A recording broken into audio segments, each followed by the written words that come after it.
I'm Samantha, a software engineer in my late 20s. I like things in order, and I hate a mess. It's how I live my life for a clean line of code and a problem with a clear solution. But a few years ago, my perfectly ordered world got messy. And the problem was a man named Liam. Imagine this. You pour yourself into a project. Hours of research, late nights, 100 tiny compromises to get it perfect. You present your ideas in a meeting, feeling confident, and as you speak, you see a subtle nod from a colleague, a knowing look, as if they've been in on it all along. And a few days later, you see them presenting your ideas as their own. This isn't about simple office politics. It's about the quiet, calculated art of sabotage. And I'm going to tell you a story about how I didn't just survive it, I weaponized it. It was my first big promotion. I was finally an R&D lead with my own team and a clear mission. Our goal was to develop a new automated testing system for our software. The company was pushing for faster product cycles, and our old manual testing process was the bottleneck. My team and I were tasked with a solution that would revolutionize our workflow. The person I had to work with most closely was a senior engineer named Liam. Liam was the sort of guy you instantly respected. He'd been with the company for 20 years and knew every line of legacy code. My boss told me Liam was the institutional memory of the department. His buy-in was crucial for our project's success. From the start, Liam seemed helpful. He was full of advice, always ready to lend a hand. He'd sit in our meetings, ask sharp questions, and offer suggestions that seemed to refine our ideas. He'd even pull me aside after meetings and give me private feedback. "You should emphasize the cost savings more," he'd say. Or, "I think we should pivot a little on the user interface. I'll mock something up for you." I was grateful. I was new, and I felt lucky to have such a wise, experienced mentor. I'd credit him in our team updates. Liam had a great suggestion, I'd say. He helped us streamline the process. He'd just smile and nod, a humble genius. The project was going well. We were hitting our milestones, and the prototype was exceeding expectations. The team was energized. We were on track to finish ahead of schedule. Then, things started to change. I'd be in a meeting and I'd make a suggestion. Let's say a simple idea to use a specific programming language. Liam would listen, and then a minute later, he'd chime in with a similar idea, but worded just a little differently. I think the best path forward would be to choose a modern, scalable language that leverages our existing infrastructure. It was subtle. It was almost a mirror of what I'd just said, but slightly more polished. He'd just say it as if it were his original thought. In my notes, I'd write down my idea. My boss and others would write down Liam's. It wasn't just my ideas either. He'd do the same with my team members. A junior developer would present a solution for a tricky bug. A few minutes later, Liam would rephrase it. Take control of the conversation, and then get the credit for the brilliant solution. We started a term for it.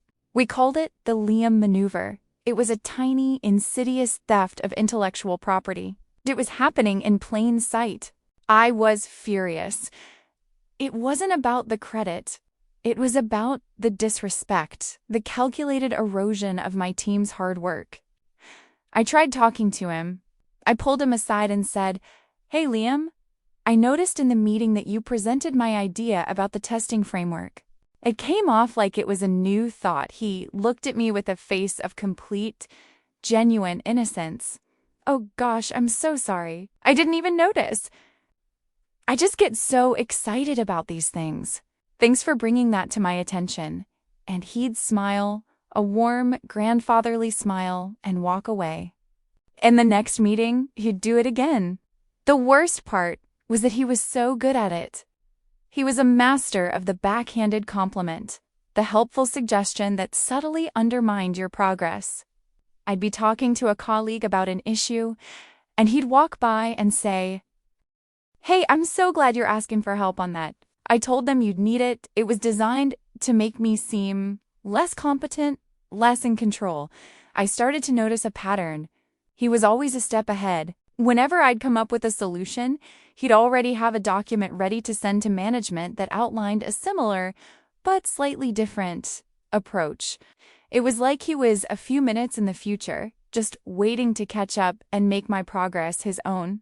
He wasn't a bad person, not really. He was just a master of the corporate game. He wasn't malicious. He was just ... hungry. For credit, for influence, for power. He saw every person as a resource to be leveraged, every idea as a stepping stone. And that's when I decided to fight back, not with anger but with strategy, with a revenge so subtle, so meticulous, he'd never see it coming. My plan began with a simple observation. Liam's greatest strength was his ability to adapt and refine other people's ideas. But his greatest weakness was that he rarely came up with truly original concepts on his own. He was a master of editing, not of creation. So I decided to give him something to edit, something so brilliant, so flawed, so utterly perfect for his help, that he wouldn't be able to resist. I started to work on a pet project, not my official R&D project, but a side project that would have a massive impact on our team's workflow. It was an internal tool, a small but incredibly powerful script that could automate a dozen different menial tasks. I knew it would be a huge morale booster for the team, but I wrote it with a deliberate and completely hidden flaw. The script was designed to work perfectly for exactly 1 month. It was a time bomb. After 30 days, it would begin to subtly, almost imperceptibly, degrade the quality of the reports. The numbers wouldn't be wildly wrong. They'd be off by a tiny, unnoticeable percentage, but they would be wrong enough to cause problems later on. I leaked the existence of the script to Liam. In a casual conversation, I told him I was working on a small side project and that I was struggling with a few parts of it. I told him it was a proof of concept. Of course, I didn't mention the time bomb. He immediately took the bait. "Oh, that sounds interesting," he said. "Send me what you have. I'd love to take a look and give you some pointers." I sent him the script. A few days later, he came back to me. "I took a look at your script," he said. "I found a few places where you could optimize it. I've made some changes. I think it's much better now." He'd optimized it. He'd fixed my imaginary errors. In reality, he'd just put his fingerprints all over the code, making it look like he was the one who had truly made it shine. He even sent a glowing email to my boss talking about how he had collaborated with me to make a minor idea into a powerful tool. I smiled. My revenge was in motion. For the next month, everything was perfect. The team used the script, loved it, and praised me for creating such a useful tool. Liam basked in the reflected glory, telling everyone about the little tweaks he had made to my project. After a month, the errors began. A report that used to take us a day to generate was now taking an extra minute. A financial spreadsheet that used to be perfect was off by a tiny fraction of a percent. The changes were small enough to go unnoticed for weeks, but they were large enough to matter in the long run. The complaints started to trickle in. Hey, a project manager would ask me, "Is this report supposed to be a little off?"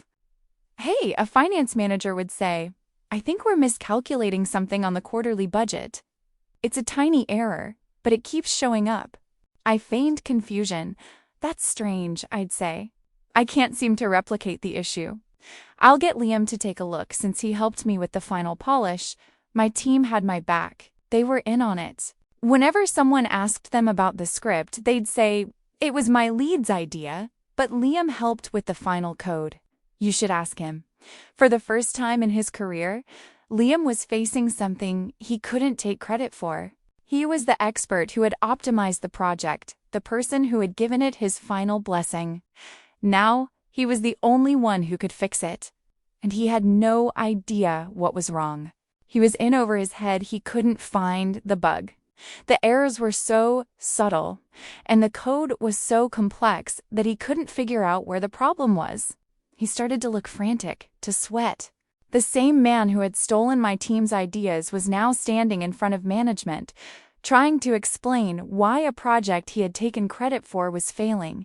He tried to blame me. "It was her original code. I just fixed it," he'd say.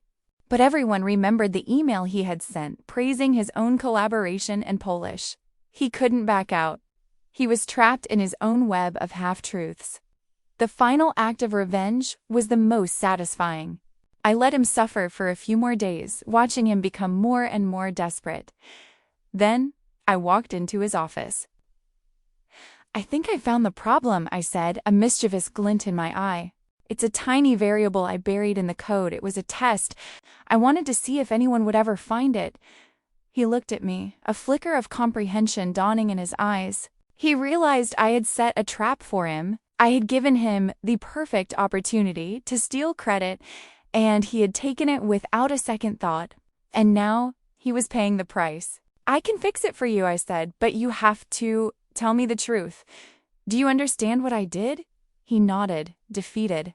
"I understand," he said quietly. "I fixed the bug in 5 minutes. The scripts went back to running perfectly. The reports were flawless again. But the damage was done. His credibility was gone. He was no longer the brilliant, trustworthy genius.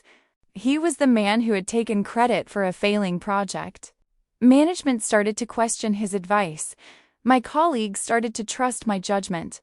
The power dynamic in the department shifted. He didn't just lose a bit of face. He lost the one thing he had fought his whole life to accumulate: authority. He never stole another idea from me again. He never tried to undermine me or my team. He just stopped. He was so humiliated, so utterly outmaneuvered, that he was no longer a threat.